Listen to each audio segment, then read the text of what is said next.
Enterrement en direct. Les funérailles de Lara Fabian a eu lieu ce matin. Décédée mardi, cérémonie à 9h à l'église de et sera publique. Toute personne souhaitant lui rendre un dernier hommage sera ainsi la bienvenue.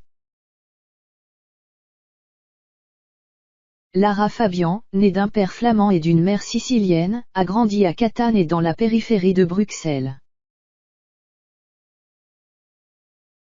Elle étudie au Conservatoire royal de Bruxelles, commence sa carrière dans les clubs et piano-bars, et gagne plusieurs concours amateurs. En 1988, elle représente le Luxembourg au concours de l'Eurovision et interprète le titre Croire. Elle rencontre le chanteur-compositeur Rick Allison, qui devient son compagnon, et tous deux décident de s'installer au Québec.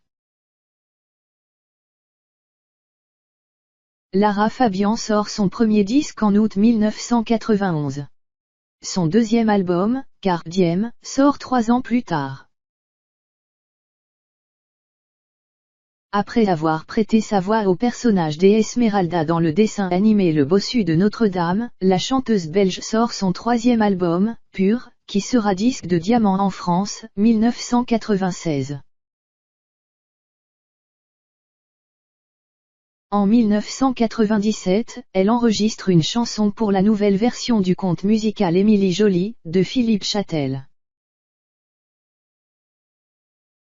Sacrée révélation de l'année aux Victoires de la musique 1998, Lara Fabian enregistre son premier album en anglais aux États-Unis en 1999.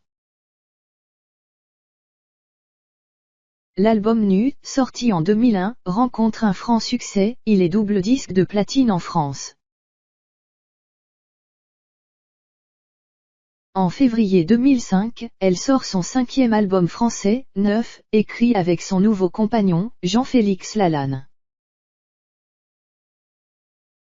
En 2007, la soprano, qui chante en plusieurs langues, collabore avec Igor Krutoy, un compositeur russe.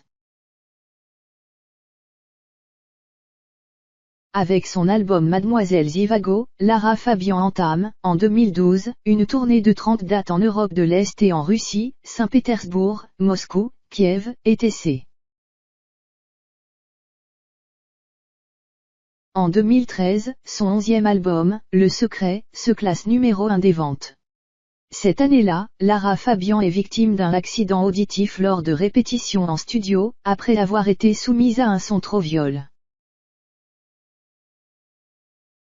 Elle doit renoncer totalement au concert et se soumettre à des traitements lourds pour soigner une surdité, plane et profonde.